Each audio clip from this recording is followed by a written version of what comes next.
Hey, I am gonna start watching Everything Sucks on Netflix because I've seen so many people on Twitter talking about Netflix not renewing it, and I want to see what all the fuss is about, so let's go. So I'm about 4 minutes into the first episode, and I love the fact that the title sequence is like 5 seconds long. A lot of Netflix shows, like Orange is the New Black, the title sequence, yeah, it's a good song, but it's just far too long. Whereas this is just like, and then done. Really like it so far. So right now it's reminding me a lot of Stranger Things because those are the three main boys.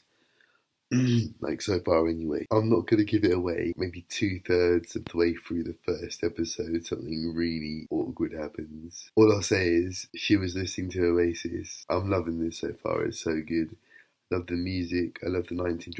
I love the 90s references as well because it's set in the 90s. I'm really liking this. I really like how it portrays love. I'm not very good at names, but the young black guy. And by the way, he is acted so well. It's infatuation, and it really is lovely to see. One episode down, ding ding, round two. There was a really heartwarming scene there where the son made breakfast, laid it out for his mother, who's a flight attendant.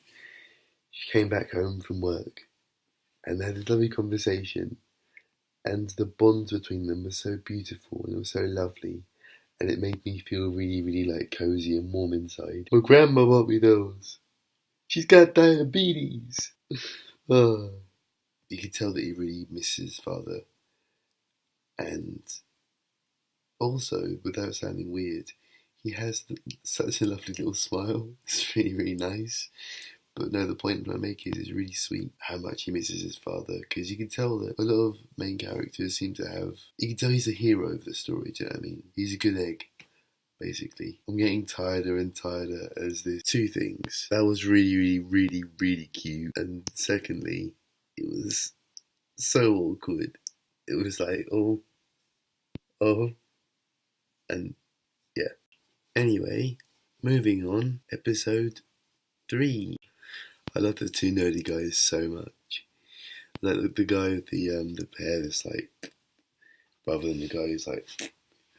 But I think they both work really well together. I think, but I think maybe laugh really was when talking about showgirls, and he said actual sex. I've watched a lot of Netflix shows and TV shows and that sort of stuff, but in terms of like child actors and actual child characters, I think Luke is such a sweet, nice kid. And I think the storyline it's an awkward storyline, but I think it so reels you in, do you know what I mean? Like, I think by now I know what's going on. It's really, really good. By this point, if any of you haven't seen Everything Sucks, I so recommend it, definitely. Well, shit. I didn't see that coming at all. That's really quite awkward. The ending to episode 3 is just the best. The references, like the Bugsy Malone reference, I think it was. Oh, I can't wait for this next episode. I need to watch it now. You know when you're watching like a show and you can kind of see where it's headed, or you have an idea in your head where it's gonna head. I have that right now. I'm in the middle of episode 4, and I think I know what's the big idea. I think there's 10 episodes in this series. I'm gonna watch one more episode after this one. I've got to work at 9 tomorrow. It's currently 1:02 a.m. Yeah, I'm really, really enjoying it so far. I'm still watching episode 4, but I want to say a couple of things. So I really like the music used in it. I think it really suits the whole aesthetic of the program, and I like how the storylines. It's like a soap. There's two main kind of like storylines going on at the same time, and I really like that. And I like how all the characters have all merged together. You know what I mean? I don't know. I'm getting really tired now, so coherent wise, I'm probably not making much sense. But so without giving too much away, don't know what this hand's doing, sorry. Without giving too much away, the group have just played Spin the Bottle, and 2 people have just gone into the cupboard. And all I'll say is the imagery of the kiss was so powerful. Luke was wearing the fluorescent lipstick thing. When he kissed, I think it's Kate, she had the mark of him on her. Imagery wise, that's so powerful. I just unpaused it and shit. Damn. Episode 5. I'm in the fun episode now. Episode 5 is an audition scene, so it's very similar to the one in Orange Is the New Black, when there's the shots of the judges, Luke and the drama club guy, chemistry or lack of chemistry in the reactions. It's really cool to watch. It's a montage, and I really like montages. So, yeah. I'm so tired. So I'm up to the scene where the blonde girl, who is also in the drama club, is shopping with Kate. I won't mention anything else really, but all I'll say is character development, even this far in, this far in is so important, and because of the story arc, it's, I don't know, I find it really fascinating. She was singing Rocket Man, and there wasn't a dry eye in the house or this bed. It was really lovely, really, really lovely. The other storyline with the grown-ups is a bit strange. Remember earlier on when I said that I can kind of see where it's headed? I think I know, but I don't want to jump into it, if that makes sense. Banana Slug. It's 1:45. I am gonna charge my phone actually, but also I'm gonna watch another episode because they're roughly 20 minutes long and it'll be fine. Right, here we go. Episode 6. So Luke was talking to Kate about finding the tapes in the crate under his bed or in the garage or whatever, and it just clocked in my head that Luke's dad is basically a vlogger. Side note, how lovely is Luke buying Kate Tori Amos tickets? Goals right there. Really interesting correlation between the 2 scenes right now, the 2 main scenes. So you've got the kids driving off to a concert, then you've got the bigger kids in a car about to smoke some weed. Nice how the kids are going places, whereas the grown-ups are stationary. I find the use of lighting in the scene I'm watching right now really interesting. So currently the kids are actually at the concert now. Sorry, so dark by the way. Watching the Tori Amos concert, and the adults are at the swimming pool swimming. Obviously swimming pool, it's a cool light, and in the concert it's a red light. I feel like that's symbolic, but on the flip side, because red is a very passionate colour, and the adults are obviously crushing, that makes sense, whereas the kids, I think it's a weird, they like each other, but obviously Kate has her doubts, so I think that's really interesting. So I saw it coming, but not that quick, and I feel really sad for Luke, genuinely, because it goes without saying, the finishing line of that episode was really cool. I hit a skunk. Right, okay, it's 2:15. I've outsaved my awake time by 15 minutes. I'm gonna go to sleep. Hopefully I'll get enough sleep.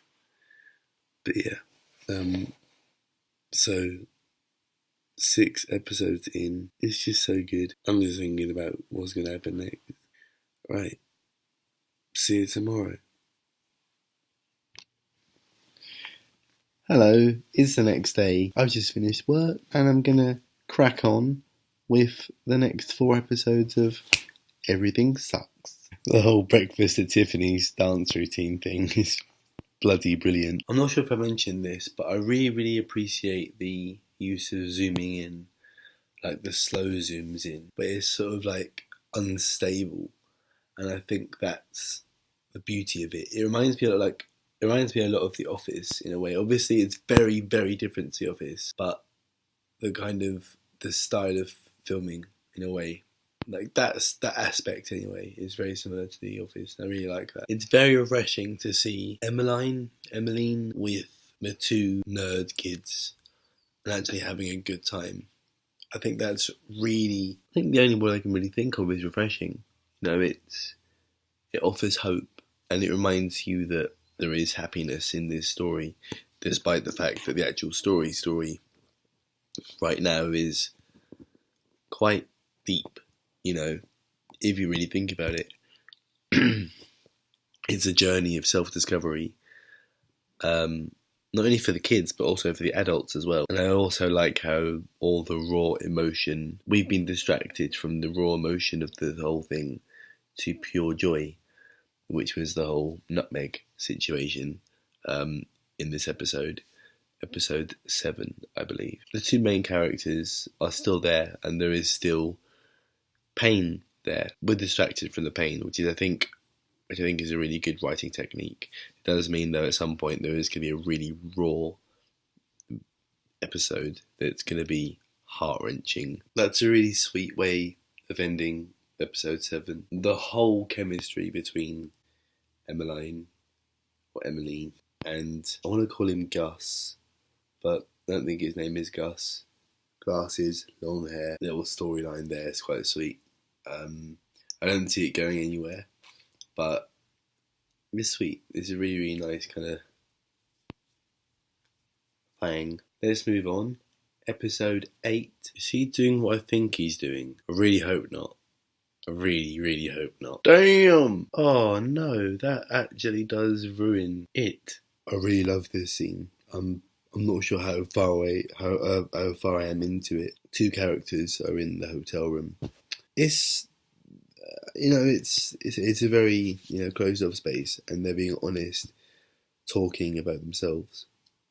And Emmeline is talking really openly about herself and her way of existing. The two are polar opposites. Emmeline is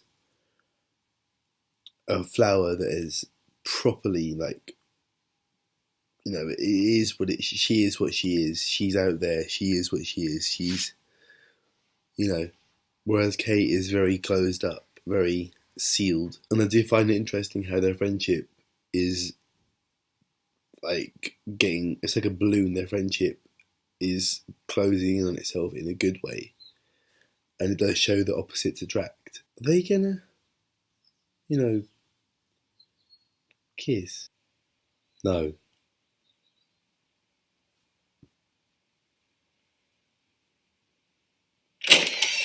Disgusting.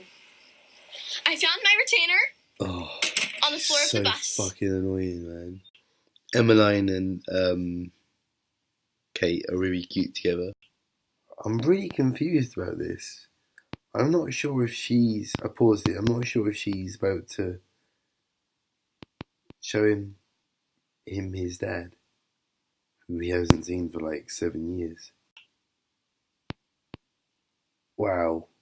I didn't think that was actually going to happen. That's incredible. What a thing to do. Hey, little man. You, need some help? He doesn't... Are you looking for something in doesn't recognize particular? him. What happened? Drive. Are you okay? Just drive. So he knew. He knew that he was his son. I never get warm eye or sad eye at this sort of stuff, but that was dark. Really, really dark. I love that little look. So, a police woman or a warden who we saw at the Dominica or the Dominguez Rocks, I think it is. She walks out of the AV officer's dorm room, and one of the gang saw and the eye contact and the little face, and it was just like, oh, it's heartwarming. It's really cool. Very interesting episode. I think that's one of my favourite episodes so far. And obviously, being episode 8, that will always be one of the biggest episodes, other than the finale, of course. I think first episode, 8th episode, or the one toward near the end. Do you know what I mean? Always it's the sting in the tail, the twist. Every single person in that school bus was sad for one reason or another. Tyler lost his friend. Kate is upset because she has hurt, or her friend is hurting. Luke is hurting because his dad ignored him and looked right past him as if he was another customer. Emmeline is hurting because she has formed this love, instantly this connection with Kate, but Kate is seemingly uninterested. Gus, I guess, is sad because his love for Emmeline is on the line because she told him to go and wank into a sock. On that note, episode 9.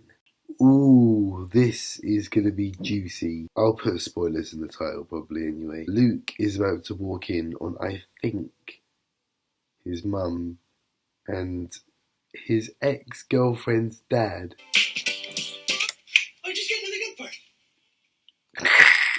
Luke's had a bad time of it recently. Hey. She's going to listen in. Hey. Oh, no. Ken.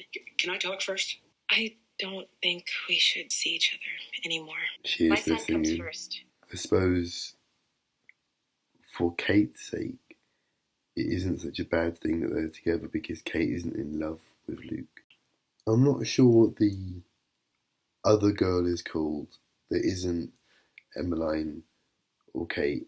There's another girl in the group. Not Jessica. It's the dorky one, the Bible camp one. Anyway, she is now isolated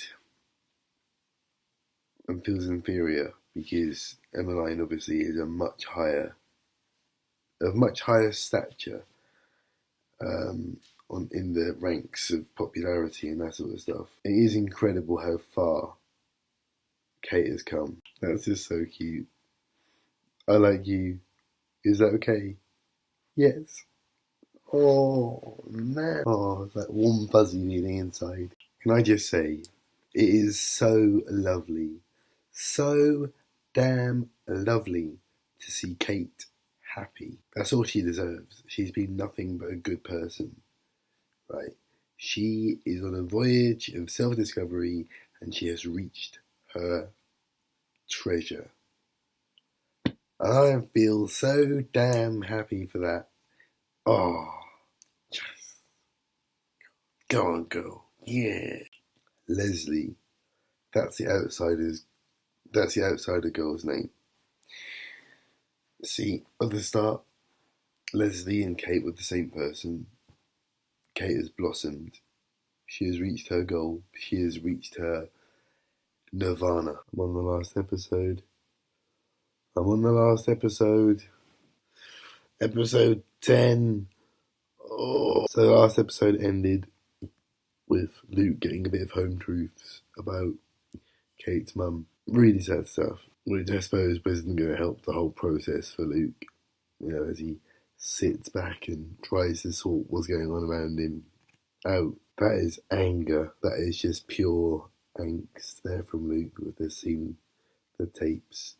Such a lovely friendship and I suppose relationship between Kate and Emmeline. It's really nice. I'm interested to see what this surprise is. Really, really interested. Here we go. We're at the premiere. Oh, I'm really excited to see this. That was so lovely to watch. The movie within the whole thing, you know. It was so nice because everyone was together, you know, everyone was just so happy. There was no negativity there at all, only apprehension. I'm now at the scene where they're dancing on the stage. May I have this dance, madam?